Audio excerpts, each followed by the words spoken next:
আসসালামু আলাইকুম প্রিয় শিক্ষার্থী, আশা রাখছি সবাই ভালো আছো।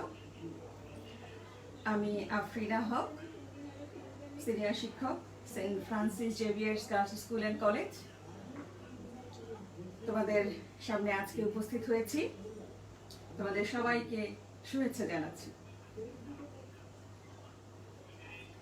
আজকে আমি তোমাদের সামনে উপস্থিত হয়েছি অত্যন্ত সুন্দর একটি জেলা বান্দরবন, সেই বান্দরবন অনলাইন স্কুলের পক্ষ থেকে।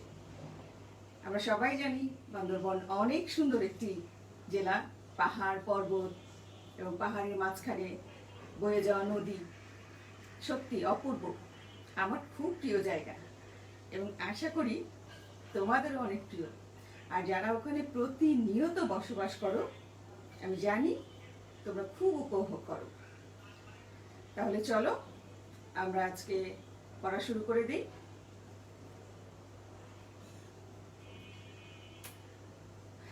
আমরা আজকে পড়ব নবম দশম শ্রেণীর জীববিজ্ঞান বই থেকে। তোমরা অনেকেই জীববিজ্ঞান বইয়ের কিছু কিছু অধ্যায় আছে খুব ভয় পাও, কেন জানি না। আসলে ভয় পাওয়ার মতো কিন্তু কিছুই নেই, জাস্ট একটু পড়াশোনা। এই পড়াশোনাটা একটু সময় মতো করলেই এই ভয়গুলো কিন্তু সব দূর হয়ে যায়। আর আমরা তো তোমাদের এই ভয় দূর করার জন্য আছি। ভয়ের কি? তাহলে চলো আমরা পড়া শুরু করি। আজকে আমরা পড়ব জীববিজ্ঞান বইয়ের চতুর্থ অধ্যায় থেকে। কি আছে চতুর্থ অধ্যায়? হ্যাঁ বন্ধুরা, জীবনী শক্তি অধ্যায়। এবং জীবনী শক্তি অধ্যায় একেবারেই প্রথম অংশে আছে এটিপি তৈরি। এবং এই এটিপি তৈরির প্রক্রিয়া আমরা সবাই জানি খুবই গুরুত্বপূর্ণ।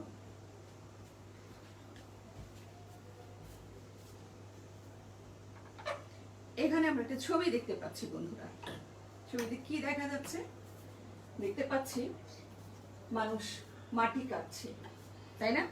অনেক কষ্টর কাজ এবং শারীরিকভাবে খুব কষ্ট করে কেটে অন্য জায়গায় নিয়ে যায়। তো এখানে কি হয়? প্রচুর এনার্জি ব্যয় হয়, প্রচুর। আবার দেখতে পাচ্ছি এখানে, দেখো গাছ থেকে গাছের চামড়া সংগ্রহ করে, অনেকের তাল পাতা, অনেকে খেজুর পাতা অথবা বাঁশের চারপাশ থেকে বিভিন্ন অংশ সংগ্রহ করে কিছু একটা বানাচ্ছে, এক একজন এক একটা বানাচ্ছে। এই যে কায়িক শ্রম, এই কায়িক শ্রমে কি হয়? প্রচুর শক্তি ব্যয় হয়। এই শক্তিটা আসে কোথা থেকে? আমাদের নিশ্চয়ই একটা চিন্তা ভাবনা আছে যে কোথা থেকে এই শক্তিটা আমরা পেলাম। এই শক্তি কিন্তু আমাদের দেহেই সঞ্চিত থাকে এবং সেটা কোথা থেকে উৎপন্ন হয় আজকে আমরা সেটা নিয়েই করব। খেয়াল করো, আমরা এখানে একটা পাওয়ার বাটন দেখতে পাচ্ছি। এই বাটনটাকে তো আমরা সবাই চিনি। টিভি যখন ছাড়ি, যে কোনো কিছু অন করতে গেলে এই বাটনটা লাগে। তা সৃষ্টিকর্তা আমাদের সেই যে জন্মের সময় থেকে পাওয়ার বাটনটা আমাদেরকে ছেড়ে দিয়েছেন প্রকৃতির মাঝে। তাহলে আমরা এই শক্তিটা কোথা থেকে পাচ্ছি, তাই না? গুরুত্বপূর্ণ বিষয়। এটাই হচ্ছে জীবনী শক্তি বা জৈব শক্তি। তাহলে কি এটি আমরা জেনে নেই। আমাকে যদি একটু জানাতে তোমরা যে আমার কথা তোমরা শুনতে পাচ্ছ কিনা, তাহলে আমার জন্য সুবিধা হতো, আমি একটু পড়াটা কন্টিনিউ করতে পারতাম। আমাকে শোনা যাচ্ছে কি?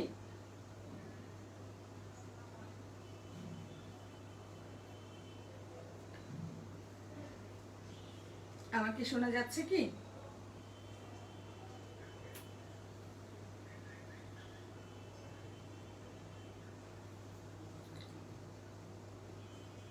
আমি কোনো রেসপন্স পাচ্ছি না, আসলে শোনা যাচ্ছে কিনা এটা বোঝা যাচ্ছে না। একটু যদি জানাতে।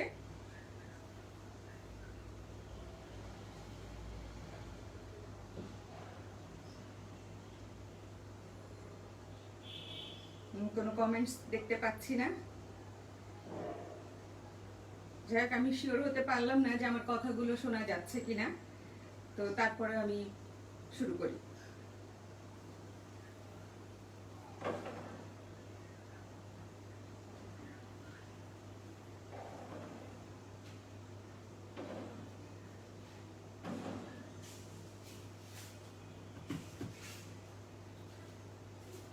তো পড়ছিলাম আমরা যে শক্তিটা কোথা থেকে আসে। খেয়াল করো, জীবদেহে যে জৈব অণু থাকে সেগুলো রাসায়নিক বন্ধন ছিন্ন করে দেয়। এই রাসায়নিক বন্ধন যখন সে ছিন্ন করে তখন সেখান থেকে কি উৎপন্ন হয় বুঝতে পারছো? উৎপন্ন হয় হচ্ছে শক্তি। এই শক্তিটাই একটু আগে যে আমরা দেখলাম কাজ করছে মানুষ, আমরা সবাই কাজ করি, সেই কাজে কিন্তু ব্যয় হয়।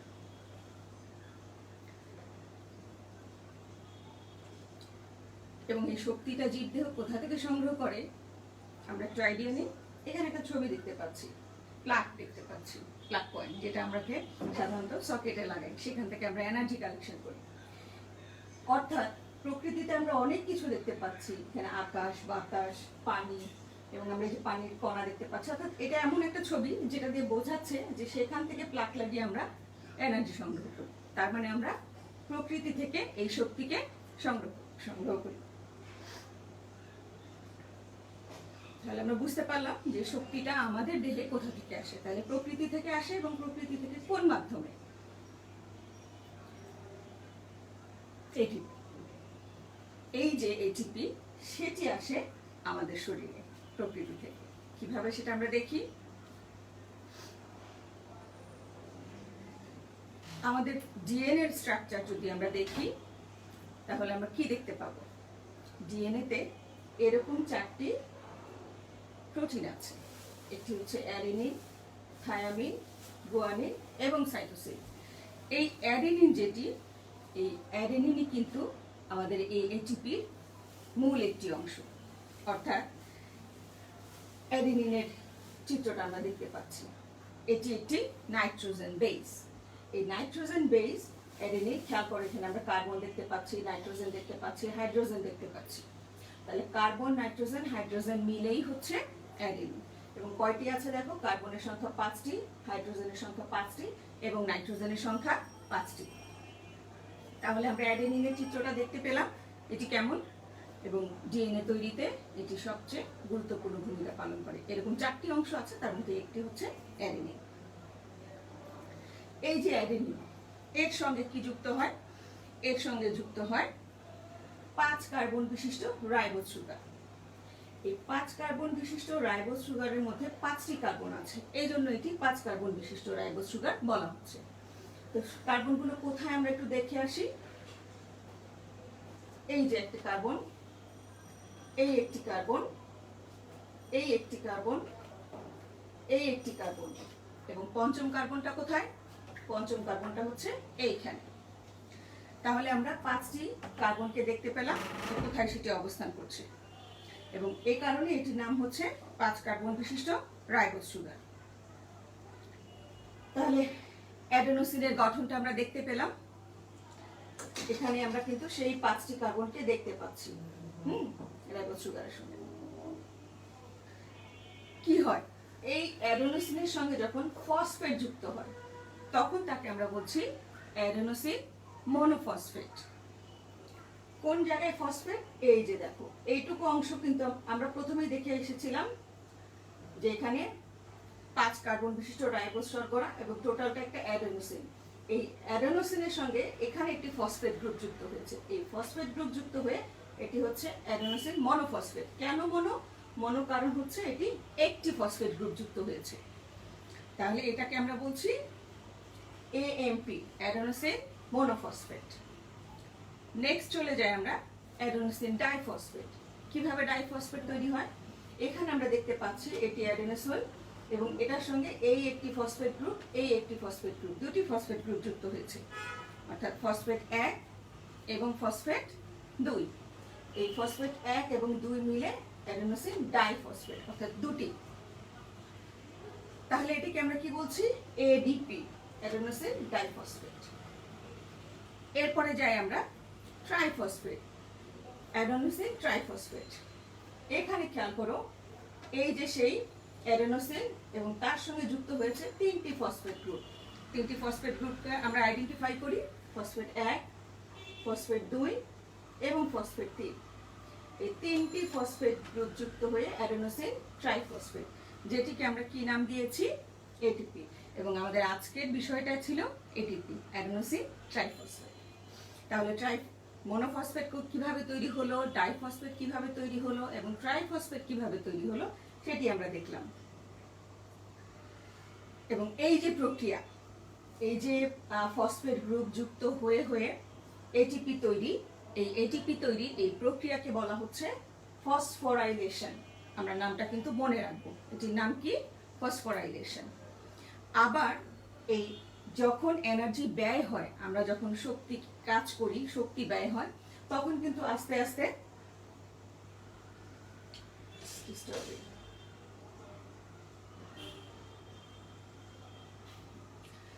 যখন আমরা আবার বুঝছি, যখন আমরা এই এনার্জিকে ব্যয় করি তখন আমরা দেখতে পাই কি এই ফসফেট গ্রুপগুলো একটা একটা করে শক্তি ক্ষয় করছে। আবার উল্টো ঘটনাটাও ঘটছে। উল্টো ঘটনাটা কি আমরা সেটা দেখে আসি।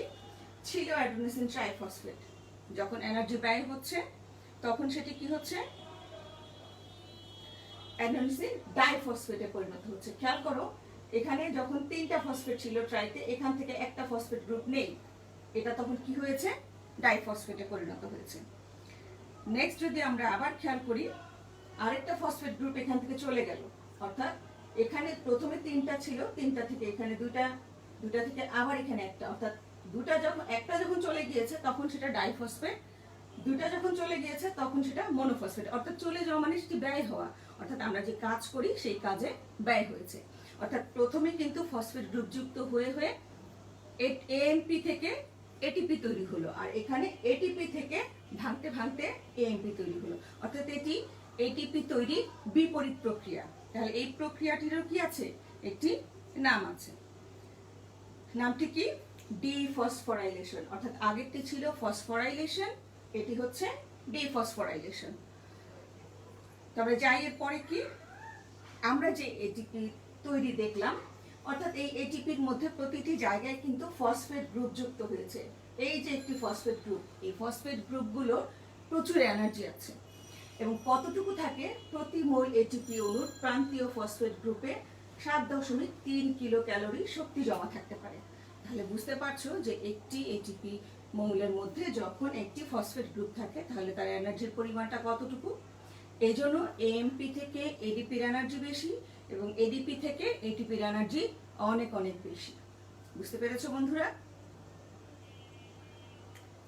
একটি মজার কথা এবং খুব গুরুত্বপূর্ণ কথা, ইলেকট্রন ট্রান্সপোর্ট সিস্টেম নামে এক সেট বিশেষ জৈব অণু আছে।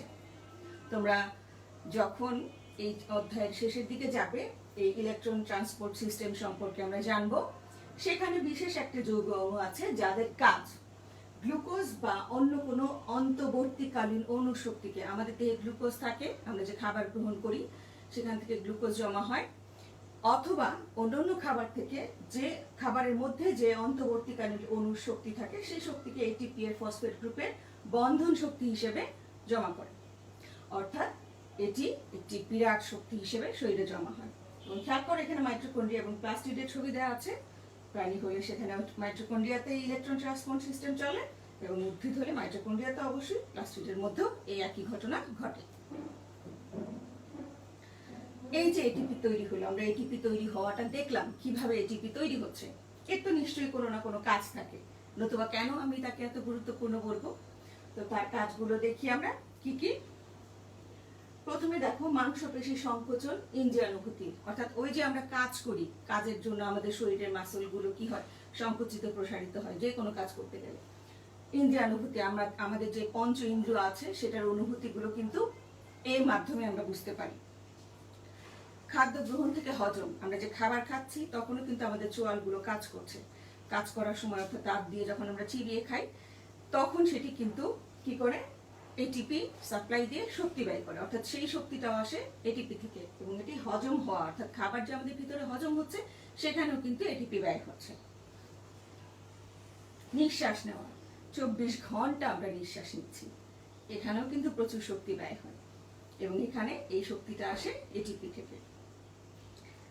হাসি, কান্না, চিৎকার, হাসিতে প্রচুর শক্তি ব্যয় হয়, কান্নাতেও ব্যয় হয়, চিৎকার করলেও ব্যয় হয় এবং সেখানকার শক্তিগুলো আসে কিন্তু এটিপি থেকে। দৈহিক বৃদ্ধি ও প্রজনন, অর্থাৎ আমাদের এই যেগুলো জৈবিক প্রক্রিয়া, ধীরে ধীরে আমরা বেড়ে উঠি, প্রজনন প্রক্রিয়া, এখানেও কিন্তু প্রচুর শক্তি ব্যয় হয়। দেহের তাপমাত্রা নিয়ন্ত্রণ, অর্থাৎ আমাদের দেহে তাপমাত্রা বেড়ে যাওয়া কমে যাওয়া এগুলো পুরোটাই কিন্তু নিয়ন্ত্রণ করে কে? এটিপি। কোষের স্বাভাবিক আয়তন ঠিক রাখা, অর্থাৎ একটা কোষের কিন্তু নির্দিষ্ট আয়তন থাকে, ইচ্ছা করলেই কোষটি কিন্তু অনেক বড় হয়ে যেতে পারে না, এবং এই নিয়ন্ত্রণের কাজটি করে থাকে এটিপি। এরপরের কাজ হচ্ছে খাদ্য জারিত করে নির্গত শক্তি দ্বারা ফসফোরাইলেশনের মাধ্যমে ভাঙা দুই টুকরা জোড়া দিয়ে এটিপি তৈরি করা, প্রয়োজনে আবার ভাঙা আবার জোড়া লাগা। অর্থাৎ এই প্রক্রিয়াটি কিন্তু আজকে আমরা প্রথম থেকে দেখে এসেছি যে একবার সে কি করছে, ফসফোরাইলেশনের মাধ্যমে ফসফেট গ্রুপ যুক্ত করে করে এটিপি তৈরি করেছে। আরেকবার দেখেছি যখন যে মানুষ কোনো কাজ করে বা অন্য কোনো প্রাণী কাজ করে বা কোনো উদ্ভিদ যখন নিজের শারীরিক কোনো জৈবিক কাজ করে তখন দেখা যায় যে সেটি আবার ভেঙে আবার সেই এএমপি বা এডিপিতে পরিণত হয়। তো এই যে একবার ভাঙছে একবার জোড়া লাগছে, অটোমেটিক এটি একবার ভেঙে এটিপি তৈরি করছে, জোড়া লেগে এটিপি তৈরি করছে, আবার ভেঙে এএমপি তৈরি করছে। এই যে প্রক্রিয়াটি র্যান্ডম চলছে, এই কাজটিও কিন্তু এটিপি করে দিচ্ছে, নিজেকেই তৈরি করছে, নিজেকেই ভাঙছে। অর্থাৎ এটিপি শক্তি জমা করে রাখে যেন প্রয়োজনে অন্য বিক্রিয়ার শক্তি সরবরাহ করতে পারে। এই কারণেই কিন্তু এর একটি গুরুত্বপূর্ণ নাম আছে, নামটি হচ্ছে জৈব মুদ্রা বা শক্তি মুদ্রা। এই জায়গাটা কিন্তু খুব ইম্পর্টেন্ট। তোমরা কিন্তু যখন বিভিন্ন ধরনের বহু নির্বাচনী প্রশ্ন করবে, জ্ঞানমূলক প্রশ্ন করবে, এই অধ্যায়টি কিন্তু সেই ক্ষেত্রে খুবই গুরুত্বপূর্ণ। এখানে প্রচুর পরিমাণে নৈর্ব্যক্তিক প্রশ্ন আছে যেখান থেকে তুমি বাছাই করতে পারবে। এই জন্য এই অধ্যায়ের প্রতিটি লাইন তুমি মনোযোগ দিয়ে পড়বে। তাহলে আজকে আমরা কি শিখলাম? আজকে আমরা শিখলাম এটিপি কি, ফসফোরাইলেশন কিভাবে হয়, একইভাবে ডিফসফোরাইলেশন কিভাবে হয়, এটিপি কে কেন জৈব মুদ্রা বলা হয়, এবং এটিপি থেকে যে শক্তি নির্গত হয় তা কি কি কাজ করে। খুব সহজ, তাই না বন্ধুরা? ইচ্ছে করলেই বই খুলে ওইটুকু জায়গা যদি আমরা বারে বারে পড়ি, না বুঝলে এই ভিডিওটি আমরা আবার দেখি, বারে বারে দেখি, তাহলে কিন্তু বিষয়টি আমাদের আত্মস্থ হয়ে যাবে। আমাদের কোনো টেনশন থাকবে না যে আসলে এটিপি কি কঠিনভাবে তৈরি হয় বা কি কঠিনভাবে ভাঙে, তাই না? খুব সহজ, একটু শুধু মনোযোগ দিতে হবে। যেহেতু আমরা বাড়িতে আছি আর আমরা একটু পড়লাম যে বিষয়টি নিয়ে, সেটি হচ্ছে এটিপি কিভাবে তৈরি হয়। এই প্রক্রিয়াটি আমরা বারে বারে পড়ব, আত্মস্থ করব, এবং একটু সময় সুযোগ বুঝে কি করব, খাতায় লিখে ফেলবো। এবং তুমি তোমার স্কুল যখন খুলবে তখন তোমার স্কুলের যে শিক্ষিকা তার কাছে খাতাটি জমা দিবে, সে তোমাকে কারেকশন দিবে। ঠিক আছে বন্ধুরা? তাহলে আজকের মতো এখানেই শেষ করছি। তোমরা সবাই ভালো থাকো, সুস্থ থাকো, স্বাস্থ্যবিধি মেনে চলবে, নিয়ম মতো পড়ালেখা করবে, বড়দের কথা মানবে, এবং অবশ্যই অবশ্যই নিজে নিজে পড়াশোনা করবে। তাহলে ভালো থাকো সবাই। আজকে আমি এখানেই শেষ করছি। আবার হয়তো কোনো এক সময় হাজির হয়ে যাব আরেকটি নতুন লেসন দিয়ে। কারণ পড়াশোনা আমাদের কিন্তু করতেই হয়, শেষ পর্যন্ত পড়াশোনা করতে হয়, তাহলে জ্ঞান বাড়ে। এই জন্য কাউকে বলে দিতে হয়। সবাই ভালো থাকো। আসসালামু আলাইকুম।